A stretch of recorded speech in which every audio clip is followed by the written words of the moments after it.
Hello મિત્રો, આજે આપણે બનાવવાના છીએ કોલેજિયન ભેળ. તો કોલેજિયન ભેળ બનાવવાની બધી તૈયારી થઈ ગઈ છે. તો હવે આપણે તેની અંદર કાંદા, ટામેટાં બધું સમારી લઈશું. ચટણી બની ગઈ છે. હવે આપણે તેનો વઘાર કરી લઈશું. તો પહેલાં તેલ એડ કરવાનું છે, પછી તેની અંદર રાઈ, જીરું, હિંગ, હળદર અને મીઠા લીમડાના પાન એડ કરી દેવાના છે.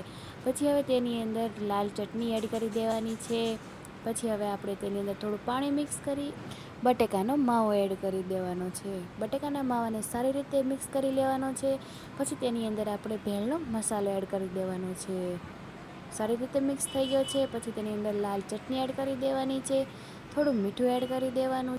ભેળ બનાવવા માટે પહેલાં આપણે મમરા એડ કરીશું, ચણાની દાળ એડ કરીશું, કાંદા ટામેટા એડ કરીશું, બટેકાનો માવો એડ કરીશું, લાલ ચટણી એડ કરીશું, થોડું લીંબુ નાખીશું, ચાટ મસાલો નાખીશું અને મિત્રો હવે સેવ નાખીશું, ધાણા એડ કરી દઈશું.